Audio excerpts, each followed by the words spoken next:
Boa noite, família Rio. Hoje está parecendo mesmo assim uma família bem pequena, sala de casa, clima gostoso, de chuva. Depois da quinta-feira parece que o recifense ficou um tanto assustado com qualquer sinal de chuva. E de fato, muitas famílias ficaram desabrigadas, algumas vítimas.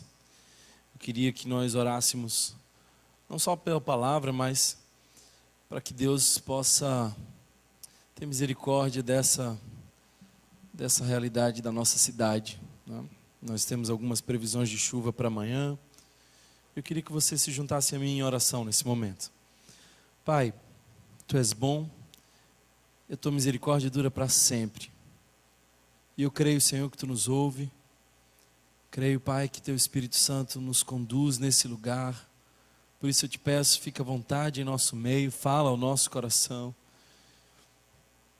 Que a Tua palavra poderosa, Senhor, possa prosperar em nós. Senhor, mistura as minhas palavras com as Tuas.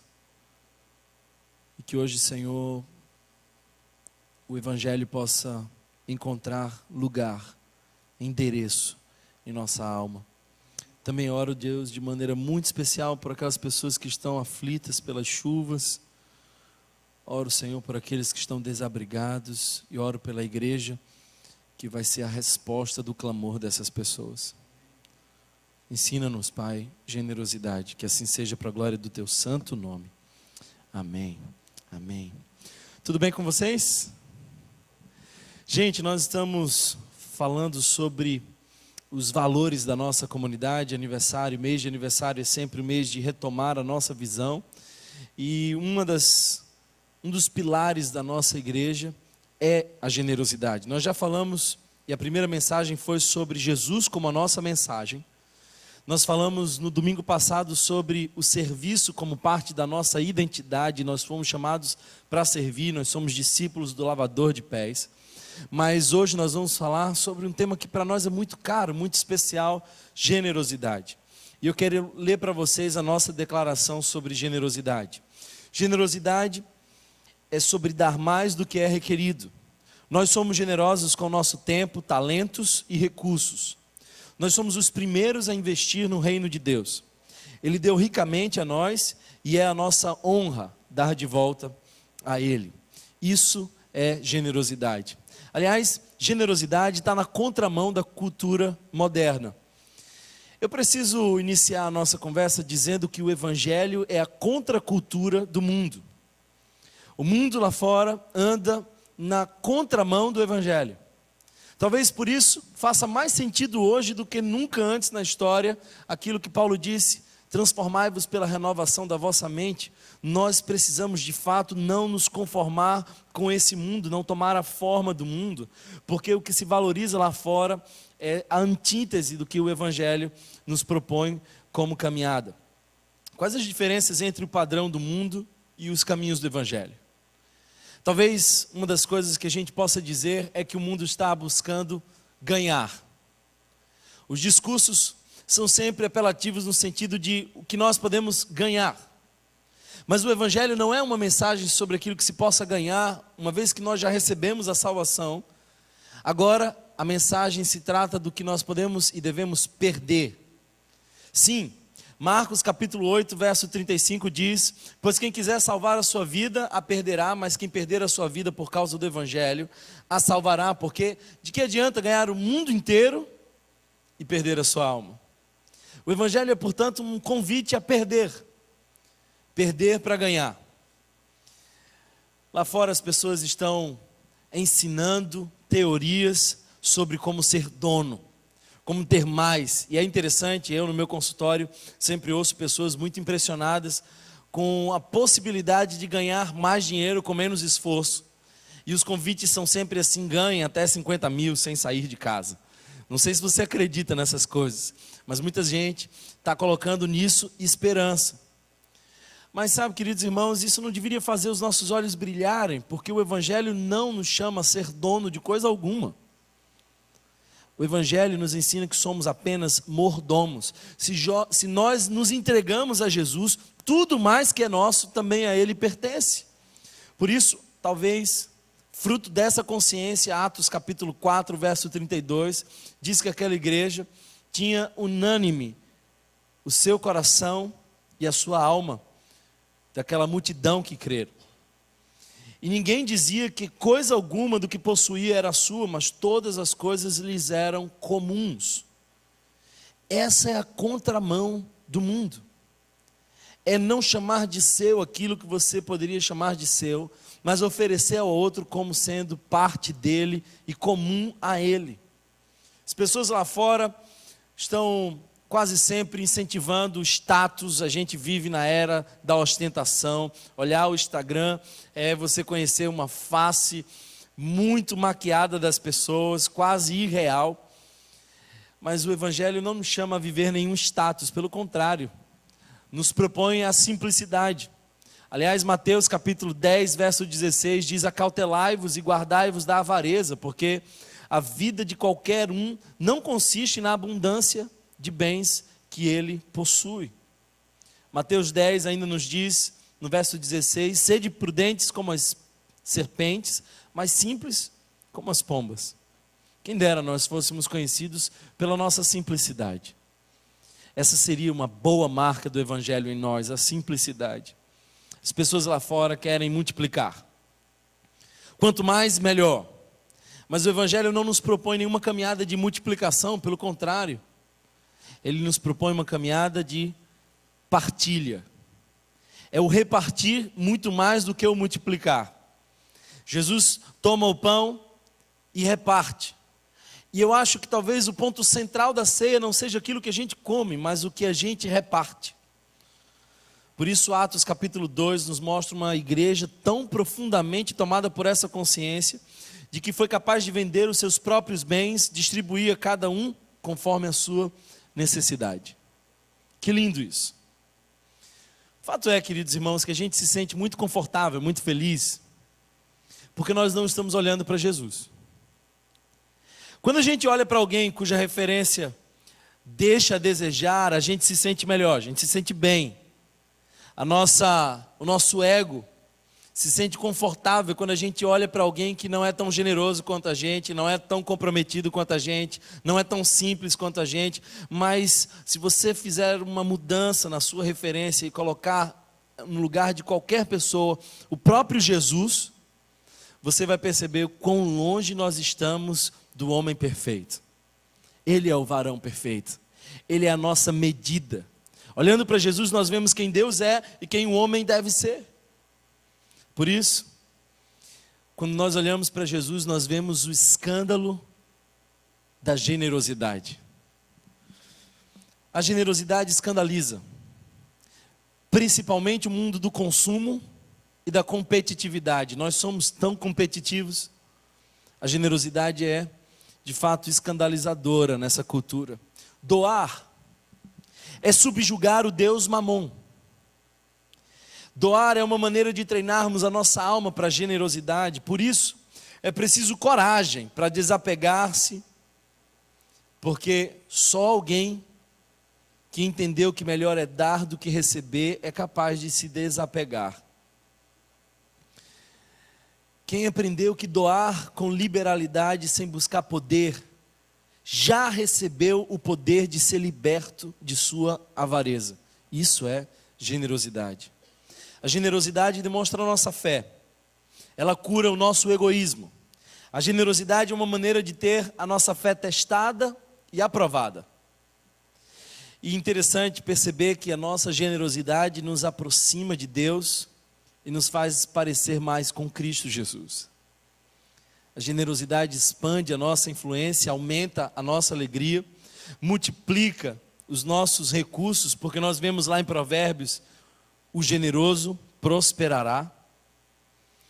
E por que não dizer, os generosos são aqueles que têm a consciência de que darão, não para receber uma bênção em troca, mas porque querem ser uma bênção para alguém. Tem alguém comigo aqui hoje? Cada vez que eu sou generoso, eu ganho a gratidão dos outros.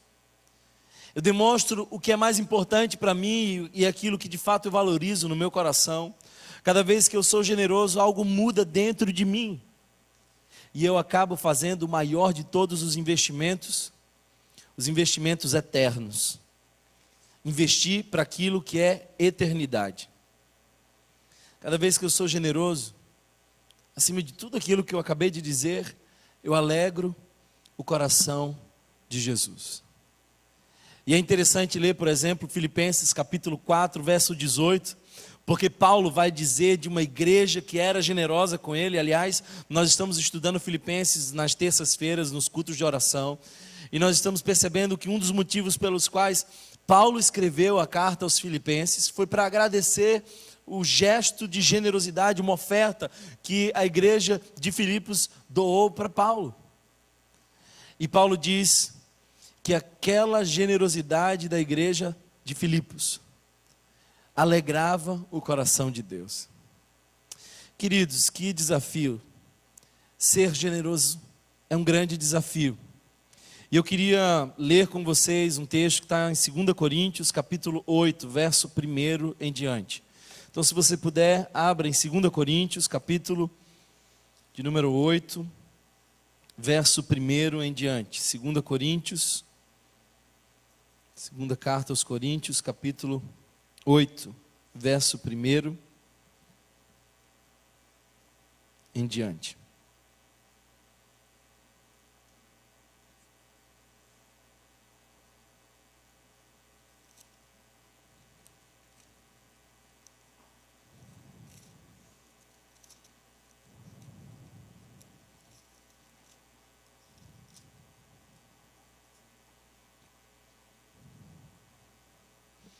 O texto diz assim: agora, irmãos, queremos que vocês tomem conhecimento da graça que Deus concedeu às igrejas da Macedônia.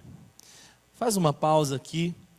Paulo está dizendo à igreja de Corinto que eles precisam ficar sabendo de uma bênção, de uma graça que foi dada às igrejas da Macedônia. De que bênção, de que graça ele está falando? Ele está falando da contribuição. O verso que segue diz: no meio da mais severa tribulação. E é interessante porque Paulo começa descrevendo o cenário da igreja.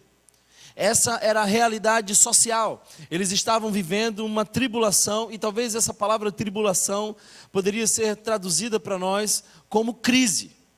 Na mais severa crise. Esse era o cenário social da igreja. E o texto continua dizendo: na mais severa tribulação, a grande alegria e a extrema pobreza. Esse é o cenário econômico da igreja. A igreja vivia um cenário econômico de extrema pobreza. Mas essa extrema pobreza deles transbordaram em rica generosidade. Pois dou testemunho de que eles deram tudo quanto podiam, e até além do que podiam, por iniciativa própria. Eles nos suplicaram insistentemente o privilégio de participar da assistência aos santos. E não somente fizeram o que esperávamos, mas entregaram-se primeiramente a si mesmos ao Senhor. E depois a nós, pela vontade de Deus. Assim, recomendamos a Tito, visto que ele já havia começado, que completasse esse ato de graça da parte de vocês. Todavia, assim como vocês se destacam em tudo, na fé, na palavra, no conhecimento, na dedicação completa e no amor que vocês têm por nós, destaquem-se também neste privilégio de contribuir. Eu vou repetir, talvez você não tenha escutado. Destaquem-se no privilégio de contribuir. Não lhes estou dando uma ordem. Não quero, mas quero verificar a sinceridade do amor de vocês, comparando com a dedicação dos outros. Pois vocês conhecem a graça do nosso Senhor Jesus Cristo, que, sendo rico, se fez pobre, por amor de vocês, para que por meio da sua pobreza, vocês se tornassem ricos. Essa é a palavra do Senhor para cada um de nós. Amém? Paulo fala tudo isso para preparar o coração daquela igreja que estava prestes a fazer uma oferta. O capítulo 8 e o capítulo 9 são sobre essa contribuição generosa. Paulo estava mediando uma oferta que seria feita à igreja, os crentes pobres da Judéia, a igreja de Jerusalém. Então Paulo começa a descrever a sua experiência com as igrejas da Macedônia. E é interessante perceber, por exemplo, que entre as igrejas da Macedônia nós vemos os filipenses, os tessalonicenses e os irmãos de Bereia, aqueles que estavam firmes na palavra. E sabe, irmãos, Paulo começa a ensinar no capítulo 8 e no capítulo 9, essa é a sua tarefa de casa para essa semana, estuda o capítulo 8 e o capítulo 9. Mas Paulo começa a dar aqui algumas informações preciosas e eu gostaria de condensá-las em 7 lições sobre a generosidade. 7 lições sobre a generosidade. Se você gosta de tomar nota, esse é um bom momento para você anotar 7 lições nesse texto sobre generosidade. O verso 1 nos dá a primeira lição. Irmãos, nós vos damos a conhecer a graça que Deus concedeu às igrejas da Macedônia.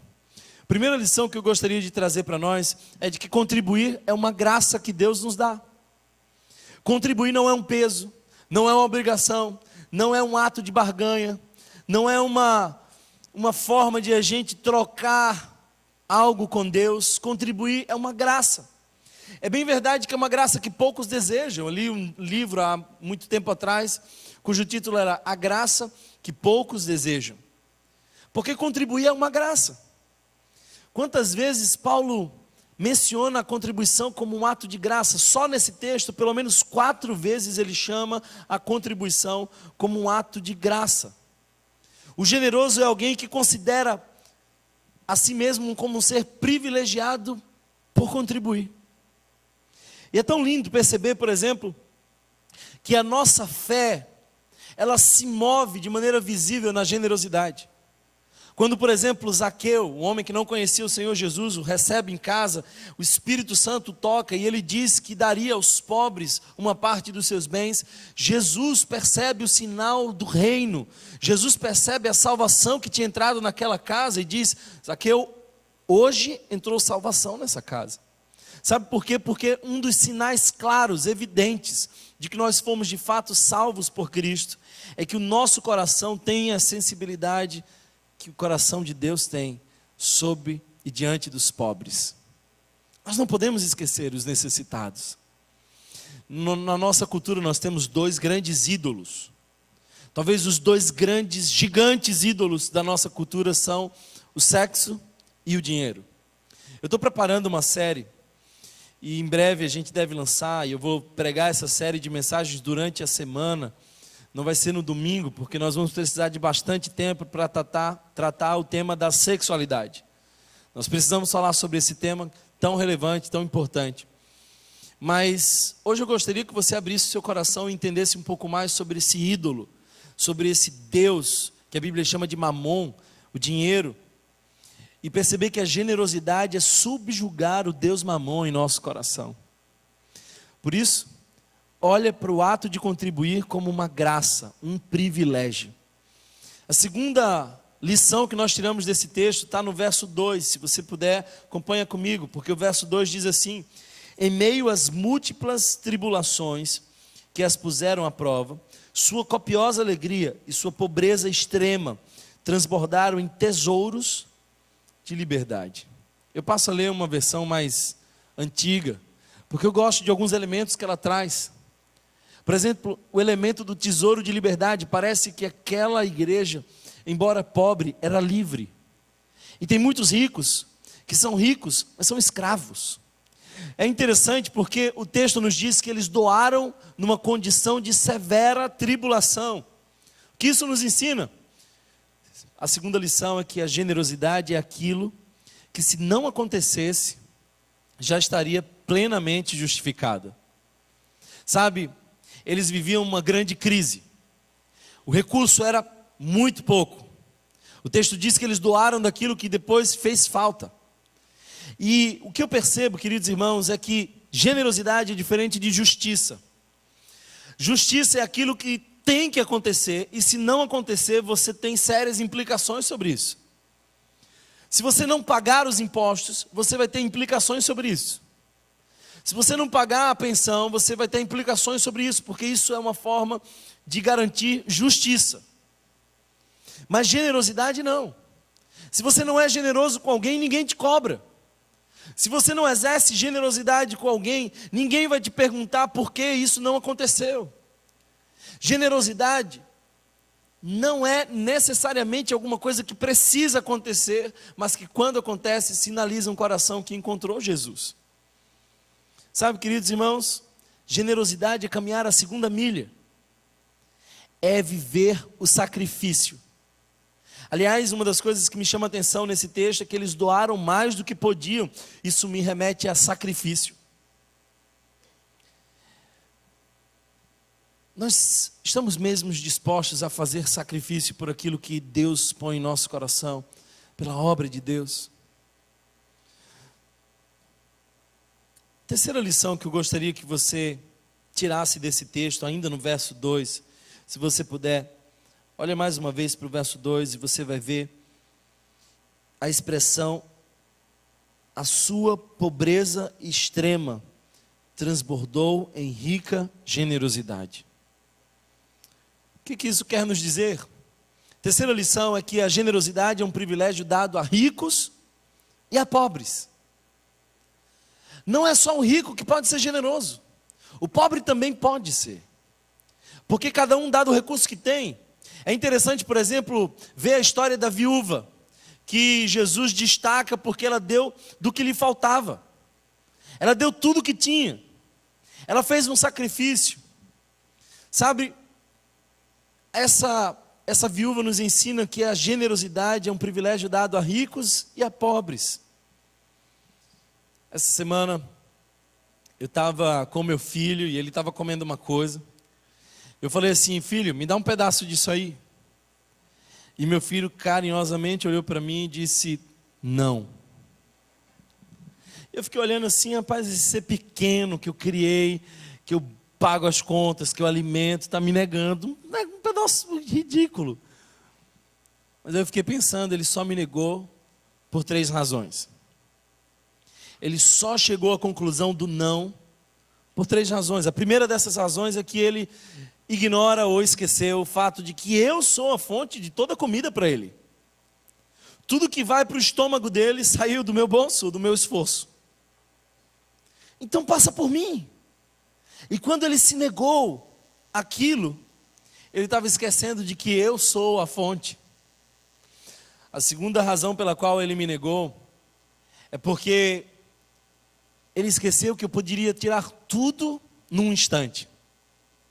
Eu poderia não somente tirar a comida, eu poderia tirar os brinquedos, eu poderia tirar tudo num instante, porque eu tenho autoridade para isso. Ele também esqueceu que eu não preciso da comida dele. Eu realmente não preciso da comida dele. Quando eu pedi a comida dele, eu só queria fazer o coração dele treinar-se para não chegar ao egoísmo.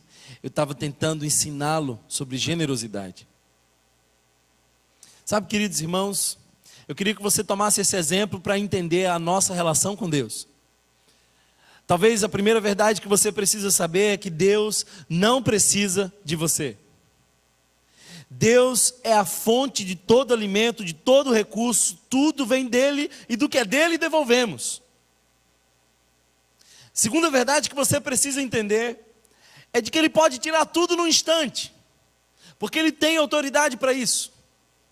Ele é aquele que pode fazer como Jó, de uma hora para outra os cenários mudarem radicalmente e aquilo que lhe antes sobrava, faltar. A gente é tão resistente à generosidade porque no fundo a gente esquece de que Deus não precisa, mas nos pede, porque Ele quer ensinar o nosso coração a não ser egoísta. Alguém está entendendo essa palavra aqui hoje? Quarta lição que eu gostaria de tirar desse texto está no verso 3 e 4. Se você puder, observa o verso 3 e 4. Diz assim: dou testemunho de que, segundo os seus meios e para além dos seus meios, com toda a espontaneidade e com viva insistência, nos rogaram a graça de tomar parte nesse serviço em proveito dos santos. Olha só, generosidade é algo voluntário. Ninguém pode te obrigar a ser generoso.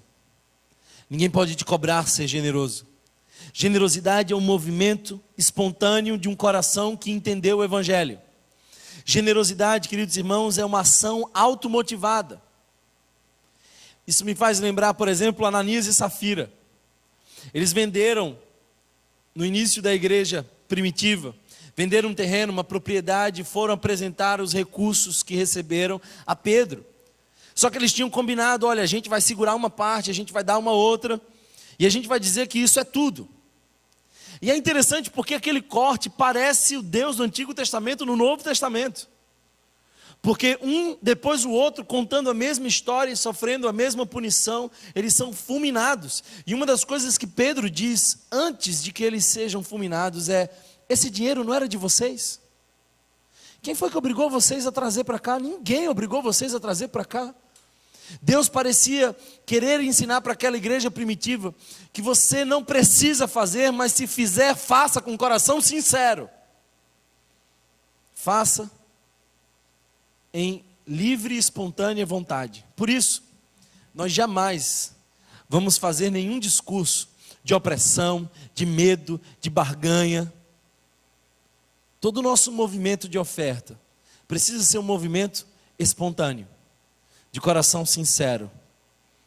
Não é uma obrigação para nós, é um gesto de doação livre. Aliás, aqui eu quero fazer um parênteses para mencionar uma coisa que talvez alguns queiram saber. Por que a gente não lê Malaquias 3 no momento do nosso ofertório? Por que a gente não narra aquele texto que vocês conhecem tão bem: trazei todos os dízimos à casa do tesouro, em que me roubais nos dízimos e nas ofertas? Sabe, queridos irmãos, o meu entendimento disso é de que isso é para o Antigo Testamento e para os judeus, especificamente dentro de um cenário onde casa do tesouro era a casa da moeda, era o lugar da administração financeira de toda uma nação. Mas eu quero que você entenda o que o texto nos propõe. Quando Paulo depois vai argumentar sobre a generosidade, duas coisas me chamam a atenção. O fato de que ele diz: essa não é uma ordem. Ele está dizendo: isso aí não é uma ordem, é voluntário, você faz se você quiser fazer. E o argumento para generosidade não é o Antigo Testamento, mas é Cristo Jesus. Isso muda tudo. Porque no Antigo Testamento 10% precisavam ser dedicados ao Senhor. No Novo Testamento tudo deve ser dedicado ao Senhor. Tudo é dele. Eu não sou meu, eu não me pertenço, tudo é de Deus. Por isso a gente faz com alegria. Por isso a gente faz motivado pela consciência do Evangelho, não por medo, por barganha, não esperando alguma coisa em troca. É lindo, por exemplo, ver como o tabernáculo foi construído. E lá em Êxodo capítulo 35 há uma expressão muito interessante, que diz que o povo trouxe voluntariamente muito mais do que era necessário. Será que a nossa igreja um dia vai viver essa realidade? Porque infelizmente, queridos irmãos, nós precisamos insistir e mostrar inúmeras vezes, e já há um ano nós mostramos o Rio Social como uma demanda real da nossa comunidade. Nós queremos ajudar aqueles que moram no bairro de Aguazinha. Temos demanda real, crianças esperando por nós. Até quando? Quando será que nós vamos ser batizados com a consciência que nós vemos na igreja primitiva em Atos capítulo 2, verso 44, quando vendiam as suas propriedades e distribuíam entre os necessitados? A quinta lição que eu gostaria de trazer no verso 5, se você puder, olha comigo o verso 5, diz assim: ultrapassando mesmo as nossas esperanças, deram-se primeiramente ao Senhor, depois a nós, pela vontade de Deus. A quinta lição que eu gostaria de trazer sobre generosidade é que a generosidade é fruto de uma consagração pessoal. Escuta bem isso, queridos irmãos. Quando nós nos damos ao Senhor Jesus, a generosidade é apenas uma consequência. Jesus conta uma parábola de um homem que encontrou um tesouro e foi, vendeu tudo que tinha para adquirir aquele tesouro. E é interessante perceber que isso é aplicado à nossa vida. Nós temos um grande tesouro, mas para termos esse grande tesouro, nós entregamos tudo que nós tínhamos, a nossa vida. Por isso, a generosidade é fruto de uma relação com Deus. Cada vez que eu vejo uma pessoa generosa, eu glorifico ao Senhor, porque eu sei que o Espírito Santo está nela. Do contrário, o nosso coração naturalmente egoísta não se moveria à generosidade. Que loucura! Eu pegar aquilo que parece ser o resultado do meu esforço e doar para alguém que não se esforçou para receber. Isso só é possível quando nós temos uma consagração pessoal. A generosidade é sobrenatural. Nós somos tentados em 3 áreas na nossa vida de maneira muito mais intensa: luxúria, orgulho ou cobiça. Em outras palavras, nós poderíamos chamar isso de sexo, status e salário. E se você gosta das palavras que iniciam com P, paixão, posição, possessão. São sempre essas tentações as mais intensas. E no meu ministério também é assim. Sabe, nós somos tentados na área da sexualidade, nós somos tentados na área do orgulho, nós somos tentados na vaidade, no desejo de ter. Há alguns anos atrás, no meu aniversário, eu fico um tanto mais reflexivo, pensando em como vai ser os anos que vão seguir. Eu saí para dar uma corrida e há uns 3 anos atrás, eu comecei a pensar sobre como eu poderia me proteger das quedas. Como eu poderia me proteger das tentações. E eu coloquei para mim 3 valores. E eu preciso viver esses 3 valores para me proteger de qualquer cilada que o inimigo monte diante de mim. Integridade, humildade e generosidade. Eu creio que Deus vai usar a cada um de nós, se nós tivermos esses 3 valores: integridade, humildade e generosidade. Infelizmente, irmãos, existe muita gente aí vivendo do Evangelho e não para o Evangelho, explorando a fé, fazendo uso da boa vontade de algumas pessoas. Mas quando a gente tem a generosidade em nosso coração, nós não somos tomados pelo desejo de ter, mas pelo desejo de partilhar. Quero caminhar para o final e dizer para vocês a 6ª lição, e ela nós encontramos no verso 8. O verso 8 diz assim: não digo isto para vos impor uma ordem, mas, citando-vos o zelo dos outros, dou-vos ocasião de provardes a sinceridade do vosso amor. Eu queria destacar aqui essa palavra, sinceridade do vosso amor. Parece que Paulo está dizendo assim: olha, vocês dizem que amam, e eu acho até legal quando vocês dizem que amam, acho bonito, eu gosto desse discurso, mas vamos ver se é verdade. Vamos ver se é verdade. Eu quero provar a sinceridade do amor de vocês. Sabe por quê? Porque nós vemos, de fato, quando alguém ama, quando ela está disposta a doar e se doar. Quer ver uma coisa? O verso que todo mundo sabe assim de cor: porque Deus amou o mundo de tal maneira que... Percebe? O sentimento e o movimento no mesmo verso. Porque Deus amou. A consequência desse amor é doou. Deus demonstrou o seu amor para conosco doando. E isso foi a generosidade dele para conosco. Olha que palavra Deus tem para nós. Nós podemos doar sem amar, mas nós não podemos amar sem doar. O amor se traduz naquilo que dizemos, naquilo que fazemos, mas quase sempre naquilo que doamos. A gente investe naquilo que a gente ama. É interessante porque eu sou um tanto estranho, eu amo umas coisas que as pessoas não amam. E uma das coisas que eu gosto, sim, bastante, e que as pessoas até fazem chacota, eu gosto muito de Fusca. Aí nesse final de semana eu vi um Fusca para vender, assim, não que eu tivesse dinheiro, mas eu tirei umas fotos, aí mandei para o meu pai. Aí meu pai falou assim: meu filho, você vai gastar dinheiro comprando Fusca? É que ele não entende. Mas a gente investe naquilo que a gente ama. Não diga que você ama Jesus se você não está disposto a investir na obra dele. Não diga que você ama o próximo se você não sai do seu conforto e investe na vida do próximo. A sua carteira vai revelar as suas prioridades. Imagina que você tem um pai, e um pai que todo dia declara o seu amor por você. Olha, filha, eu te amo muito, filha.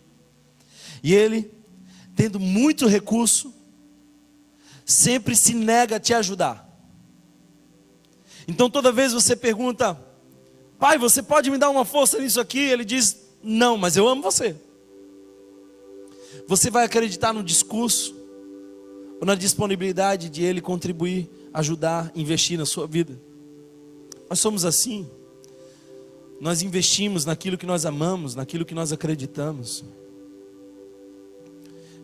Se isso é verdade, fica muito claro o que Deus fez por nós, porque Ele amou o mundo de tal maneira que entregou o seu Filho. E essa é a minha 7ª lição. A 7ª lição que nós vemos sobre generosidade está no verso 9. Se você puder, observe o verso 9 que diz: com efeito conheceis a generosidade do nosso Senhor Jesus Cristo, que por causa de vós se fez pobre, embora fosse rico, para vos enriquecer com a sua pobreza.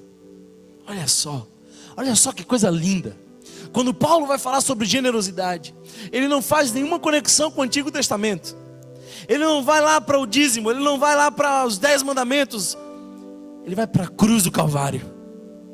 Ele vai para Jesus de Nazaré, porque Ele é o centro. As leis nos revelam quem nós não somos. As leis revelam o que Deus esperava de nós e que nós não conseguimos realizar. Mas Jesus é o nosso grande exemplo. Por isso, a 7ª lição é: nosso referencial é Cristo Jesus. E o texto nos diz: olha para a generosidade de Cristo, que sendo rico, se fez pobre, para nos enriquecer a partir de sua pobreza. Esse é o paradoxo do Evangelho. Esse é o escândalo do Evangelho. Essa é a mensagem da graça. Esse é o movimento da generosidade. É Cristo Jesus, rico, que se fez pobre, para fazer dos pobres ricos. Eu não sei se você recebe essa palavra aqui hoje. Há uma diferença muito grande entre justiça, solidariedade e generosidade. Justiça é aquilo que precisa acontecer sim ou sim. E você pode ser punido se você não cumprir aquilo. Vão lhe pedir contas se você não cumpre aquilo. Solidariedade é quando você está afetado naquilo de alguma forma. É quando você tem alguma ligação de alguma forma, quando você tem uma empatia de alguma forma. É quando você pode sofrer a reverberação daquilo de alguma forma. Isso é solidariedade. Jesus não foi alguém que experimentou a justiça na cruz. Porque, aliás, a cruz foi a grande injustiça ao nosso favor. Presta atenção nisso. O único justo, pagando por todos os injustos, para justificá-los na cruz do Calvário. Essa é a mensagem do Evangelho.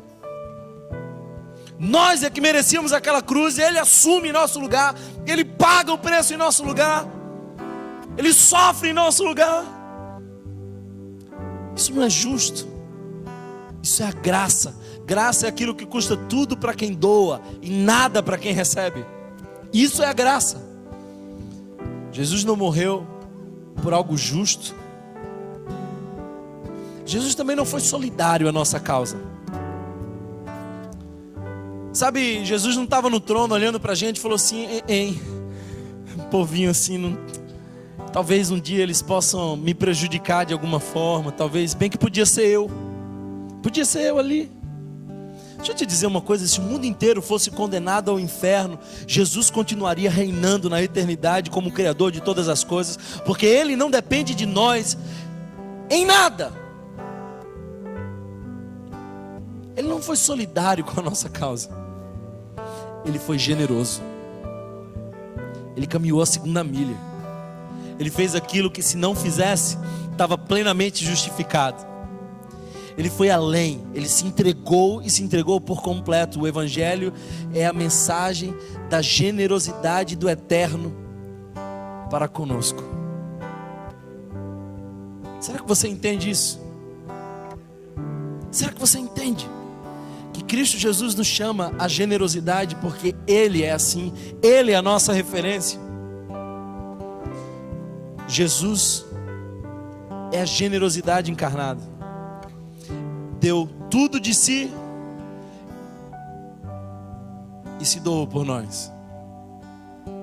Se entregou por nós. Eu acho, irmãos, que está na hora de a gente rever as nossas prioridades. Está na hora de a gente repensar. Está na hora de a gente, de fato, ajustar a rota da nossa vida. Como a gente investe os nossos recursos, o nosso tempo. Você não pode ser generoso apenas com o teu recurso. Você pode ser generoso com os teus talentos. Você pode ser generoso com aquilo que Deus te deu. Eu lembro de uma irmã que veio à nossa igreja e ficou tão impactada, e no final do culto ela disse: olha, eu não tenho recurso financeiro, mas eu sei costurar. E eu vi que vocês têm aí umas capas. Eu quero costurar isso aí. Lembro de uma reunião, e estava lembrando disso ontem com a nossa mana Jana. Uma reunião onde nós estávamos no grupo base, a igreja não tinha começado, e nós estávamos falando sobre como nós íamos precisar de recursos esses que nós não tínhamos. E aí tinha uma caixinha que funcionava para nós como um gasofilácio, sempre aberto, disponível, e as pessoas levavam suas ofertas a qualquer momento naquelas reuniões de oração. E foram 6 meses esses 6 casais se reunindo. E naquela reunião que nós falamos sobre as necessidades, oramos, e enquanto orávamos, a gente começou a ouvir um barulho de moedas. Nota de 2, nota de 5 apareceram assim, brotaram no gasofilácio. A gente não entendia de onde aquilo tinha vindo, até que a gente percebeu que uma criança, que hoje já não é mais criança, 11 anos de idade, pegou o seu cofrinho e entregou por completo no altar do Senhor. Deus não pagou a conta com aquele cofrinho, mas aquele cofrinho foi o gesto que inspirou muita gente a pagar a conta. Alguém está entendendo o que eu estou falando aí? Queridos irmãos, que privilégio poder compartilhar a palavra do Senhor. Mas eu não queria que isso fosse só a palavra. Eu queria que hoje a gente pudesse também encarnar a mensagem. Por isso eu pedi que a gente mudasse o roteiro do culto. A nossa liturgia hoje foi diferente. Não sei se vocês perceberam, mas a gente não fez o nosso ofertório hoje. Eu queria que você ficasse de pé. Quero orar por você antes desse momento acontecer. Se alguém puder me ajudar apagando essas luzes. Feche seus olhos, vamos orar ao Senhor.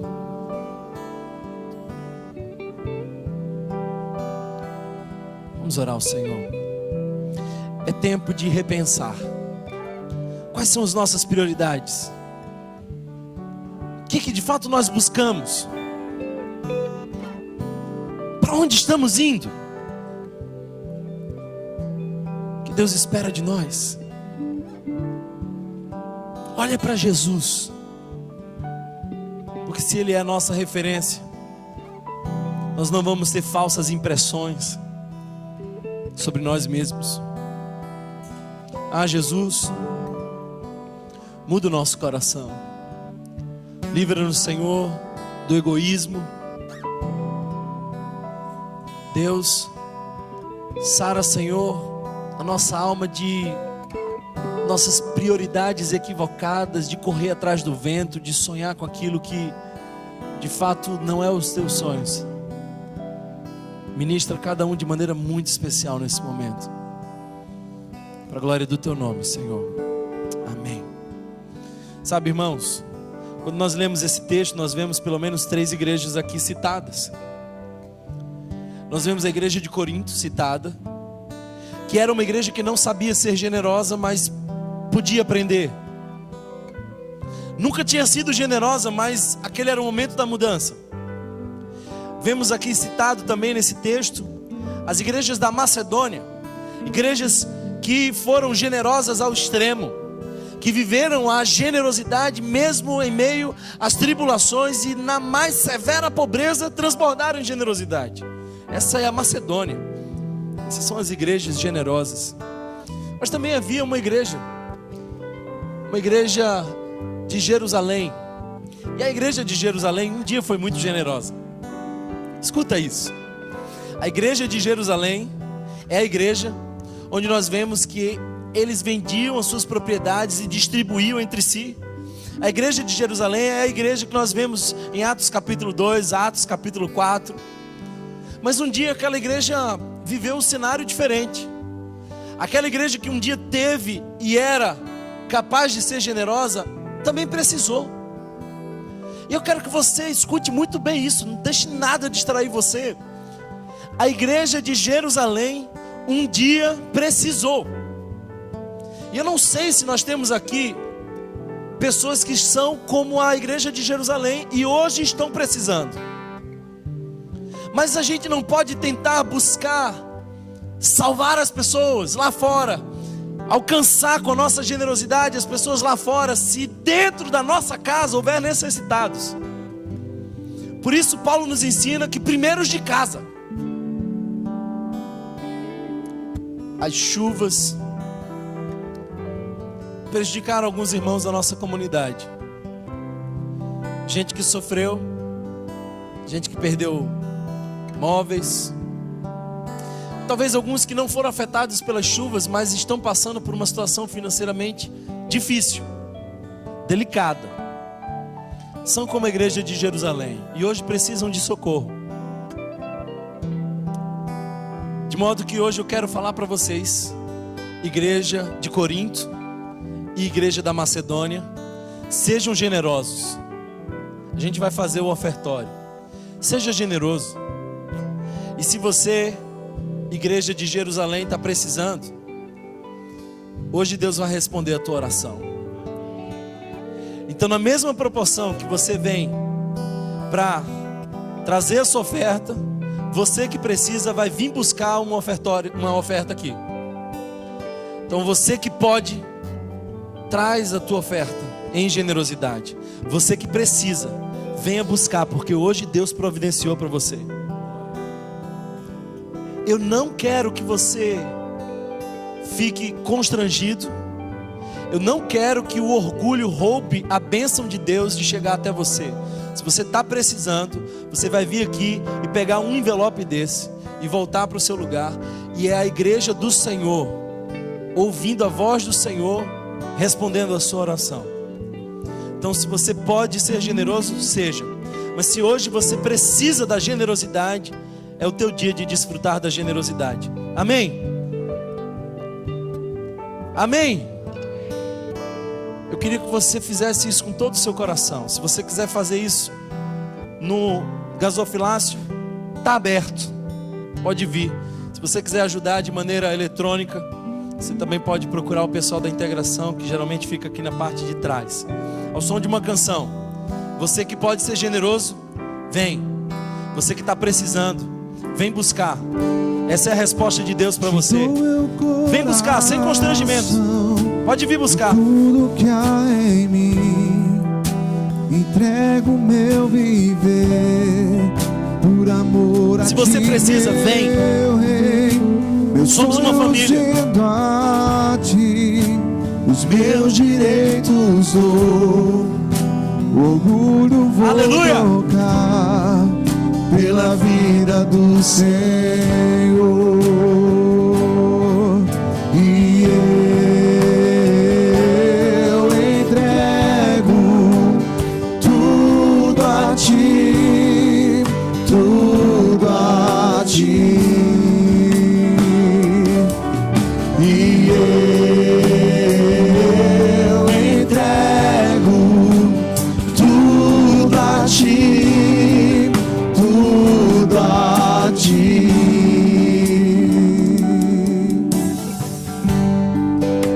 Eu canto essa canção de entrega a ti, Jesus. E o que o mundo dá, eu deixo aos pés da cruz. O conhecer a ti, teu nome dá louvor, sentindo alegria, partilhando a tua dor. Diga assim: eu entrego. E eu entrego tudo a ti, tudo a ti. E eu entrego tudo a ti, tudo a ti. Feche os seus olhos. Queria que todos agora, até a banda aqui em cima, todo mundo fechasse os seus olhos. Se está filmando, por favor, desfoca isso aqui.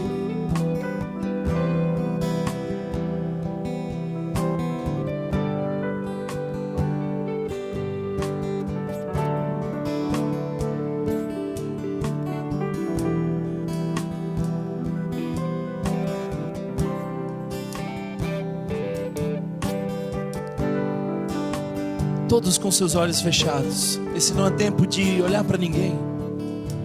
Se você precisa, você e Deus sabem. Se você está em necessidade, e eu não estou falando carência, eu estou falando necessidade, vem aqui. Vem aqui e busca um envelope desses.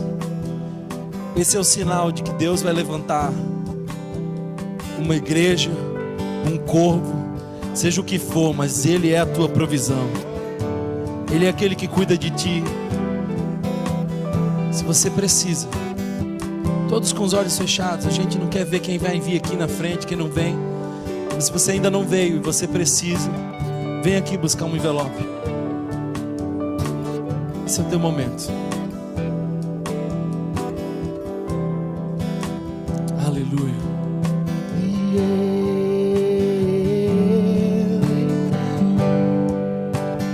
Tudo a ti, tudo a ti. Faz de nós uma igreja generosa, Senhor. Que entre nós não haja necessidade. Senhor, levanta um povo, Pai, sensível à causa do necessitado. Sara o nosso coração, Senhor. Nos dá o teu coração, nos mostra a cruz. Nos faz ver, Senhor, o escândalo da generosidade no Evangelho. Mostra, Pai, que nós somos um só corpo no Senhor. Somos um só corpo e desfrutamos disso. Será que você pode aplaudir o Senhor Jesus? Glória a Deus. Mais forte, irmãos. Se é para Cristo, mais forte. Mais forte. Somos um corpo, amém? Somos um corpo. Somos uma família. E a gente não pode, de maneira alguma, esquecer de que esse momento não é exatamente para manter espaços, é para abençoar vidas. Nosso compromisso aqui não é com a estrutura, são com as pessoas que vão ser transformadas. Por isso, seja generoso. Creia. Deus fará grandes coisas entre nós. Quando Deus nos der a consciência de que somos família e nós vivemos segundo essa consciência. Amém? Será que você pode sair do seu lugar e abraçar as pessoas que estão à sua volta? Temos pouquíssima gente hoje, então aproveita isso. Um abraço, sai daí do seu lugar, abraça outra pessoa, canta essa canção. Fala para essa pessoa, nós somos uma família. Celebra esse fato. É verdade, em Cristo Jesus somos irmãos de sangue. Somos corpo, assim bem ajustados, totalmente ligados, unidos, vivendo em amor, uma família, sem qualquer falsidade, vivendo a verdade, expressando a glória do Senhor, uma família, vivendo o compromisso, o grande amor de Cristo. Eu preciso de ti. Diga isso. Querido, eu preciso de ti. Precioso és para mim, querido irmão. Vamos cantar esse refrão? Todo mundo junto? Será que a gente consegue cantar ele crendo que somos uma família? Os corpos, e assim bem ajustados, totalmente ligados, unidos, vivendo em amor, uma família, sem qualquer falsidade, vivendo a verdade, expressando a glória do Senhor, uma família, vivendo o compromisso do grande amor de Cristo. Eu preciso de ti, querido irmão, precioso és para mim, querido irmão. Hoje de manhã eu acordei com a vontade pulsante em minha alma de fazer isso. E eu não tive tempo de falar com o conselho da igreja. Mas eu sei que quando a gente ouve a voz de Deus, a gente tem que obedecer. E sabe, queridos irmãos, é lindo ver como a liderança dessa igreja reagiu positivamente, de quebrar os protocolos. É lindo ver como pessoas foram hoje abençoadas, não somente porque receberam alguma coisa, mas porque viram o que Deus pode fazer através de uma igreja generosa. Amém. Que essa seja a verdade de Cristo em nós. Generosidade é o nosso privilégio. Você pode tomar assento, nós estamos terminando a nossa celebração, mas antes nós queríamos dar alguns avisos. Temos um desafio para fazer ainda. Nós precisamos ajudar alguns irmãos que sofreram e sofrem com as chuvas que caíram nesses últimos dias. Já levamos algumas doações agorinha para a comunidade Sapunu lá em Coqueiral, mas ainda podemos fazer mais. Hoje, de maneira muito especial, nós fomos visitados por Jesus. Ele veio aqui. E eu não sei se você está entendendo o que eu estou falando. Não estou falando de um jargão desses que a gente solta no meio do culto. Jesus veio aqui. E veio aqui através de várias crianças, eu não sei quantas, 10 crianças que do nada apareceram, todas encharcadas, e vieram para assistir o culto da Geração Rio. De onde vieram, não sei. Depois é que a gente descobriu que fazem parte de um abrigo aqui perto. Olha como Deus nos visitou. Que coisa boa saber que Ele nos visitou. Porque Jesus disse: quando fizeres a um dos meus pequeninos, a mim me fizeram. Os pequeninos ainda estão lá fora, em algum lugar, sofrendo, necessitando. E quem sofre tem pressa. Por isso não dá para a gente dizer tragam no domingo que vem. Quem sofre tem pressa. Você não tem pressa porque não está faltando nada para você, mas quem sofre tem pressa. Queria chamar aqui nosso irmão Fagner para nos desafiar sobre essas arrecadações para aqueles que são vítimas das chuvas dos últimos dias. Boa noite, família Rio. Antes de falar sobre o desafio, eu queria testemunhar do que nós vivemos agora. Eu estava com o Tiago, nós fomos lá no Coqueiral levar a primeira leva de doações que recebemos aqui. E eu fiquei imaginando o apóstolo Paulo escrevendo uma carta para uma igreja falando da generosidade da outra. Porque o recado verbal foi esse, né, Tiago? Nós fomos até a Igreja Batista em Coqueiral, a igreja que lá é conhecida como Igreja da Tenda. Eles estão abrigando pessoas que perderam tudo nessa chuva. As pessoas estão abrigadas lá na igreja, eles estavam no meio do culto. E os irmãos saíram para descarregar o carro junto com a gente.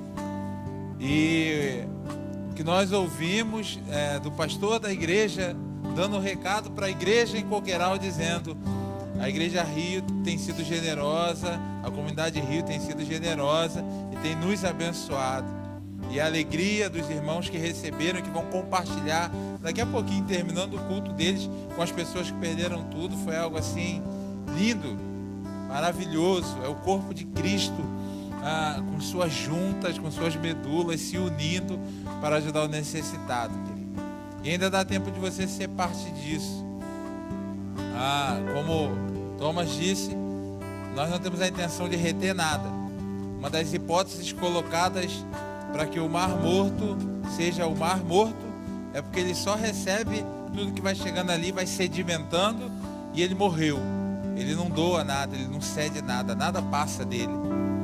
Nós somos rio, o rio corre, amém? Então nada vai ficar retido aqui. Nós estamos nos esforçando para aquilo que está chegando ter saída rápida. Tudo que chegou hoje, né, até às 19 horas, já está entregue lá. O que você vai ver que está ali fora é coisa que chegou depois disso, e que no máximo até a terça-feira nós vamos estar entregando também. Então, se você pode, quer participar disso amanhã, ao longo do dia e até a terça-feira da nossa reunião de oração, você pode trazer esses itens, principalmente alimentos não perecíveis, tá bom? Arroz, feijão, macarrão, óleo, leite, né? O leite em pó é muito importante nessa hora. Hoje nós levamos já uma quantidade muito grande de roupas, ainda tem alguma coisa ali de roupas. Talvez roupa agora não seja mais assim uma necessidade tão grande. Se você puder focar nos alimentos não perecíveis e nos itens de higiene, nós levamos bastante coisa hoje já: pasta de dente, escova de dente, sabonetes, mas ainda agora chegou alguma coisa, mas é bom se você puder trazer fralda descartável, absorvente íntimo, essas coisas do kit de higiene básica para essa turma que está sem nada. É muito importante num momento como esse. Itens de limpeza, detergente, desinfetante, sabão em pedra, essas coisas ajudam muito. Então, se você puder trazer amanhã, ao longo do dia, no horário comercial, tem gente aqui no Espaço Rio, na terça-feira da mesma forma. E você vindo para a reunião de oração na terça-feira, traz, a gente vai estar ali. E aí na terça-feira mesmo a gente vai novamente levar isso. Um outro pedido que eu quero fazer, o desejo da nossa liderança, né, é que nós possamos socorrer os nossos irmãos da fé, a nossa família da fé. E às vezes o que nos impede de fazer isso é a falta da informação. Normalmente pessoas que estão passando uma situação assim não falam, não gostam muito de expor isso. Então eu queria pedir para você que tem conhecimento de um irmão, de alguém da nossa comunidade que está sendo afetado pela chuva, está precisando de socorro, seja um X9 do bem agora, seja um dedo duro do bem, e traz a informação para a gente. Você pode me procurar, pode procurar nossos pastores, os presbíteros da igreja, a liderança da igreja. Procura a gente, fala: eu conheço um irmão nosso que está passando uma dificuldade, um problema assim, relata pra gente. Se você tiver o contato, traz, que a gente vai buscar esse irmão, vai procurar a melhor forma da gente ajudar. Então, se você puder entregar o irmão pra gente assim, desse jeito, vai ser bom, vai ser uma benção. Nós temos uma necessidade que chegou agora no começo da noite, lá de Aguazinha. Uma mãezinha que é assistida lá pelo Rio Social, perdeu na chuva a sua cama. Ela dormia nessa cama com o filho e ela perdeu a cama. Então, se você conhece alguém, tem alguém que tenha uma cama para doar, que possa doar uma cama, pode me procurar também. A gente vai buscar uma forma para que essa cama chegue até essa mãezinha lá de Aguazinha, tá bom, querido? Que Deus abençoe você, que o nosso coração tenha desejo de colocar em prática aquilo que nós temos ouvido e aquilo que tem nos desafiado aqui. Que o Evangelho para nós seja mais do que algo que ouvimos, seja a verdade da nossa vida todos os dias, em nome de Jesus. Amém. Vamos ficar de pé, a gente termina orando. Que noite especial, não? Quantos foram abençoados aqui hoje? Faz sinal com uma de sua mão. Mas faz mesmo assim, só pra gente ver. Opa, bênção. Obrigado, Senhor, porque Tu tens sido tão bondoso conosco. Obrigado porque Tua palavra tem desafiado o nosso coração. Obrigado porque nós temos referência. É na cruz do Calvário, Senhor, que nós encontramos aquele que foi a generosidade encarnada. Jesus, nos põe em movimento, somos rio. Pai, não permita, Senhor, que a gente possa perder a visão de acolher o necessitado, de apoiar o oprimido. Ministra o nosso coração de maneira especial nessa noite. E com o amor de Deus, o nosso eterno e bondoso Pai, que a graça revelada no nosso Senhor Jesus Cristo, que a comunhão e as consolações do Divino Espírito Santo sejam com todos nós, desde agora e para todos sempre. Toda a igreja diz: Deus abençoe vocês. Uma semana de paz. Terça-feira às 19h30, culto de oração. Espero vocês aqui. Boa semana, bom descanso. Vão na paz de Cristo.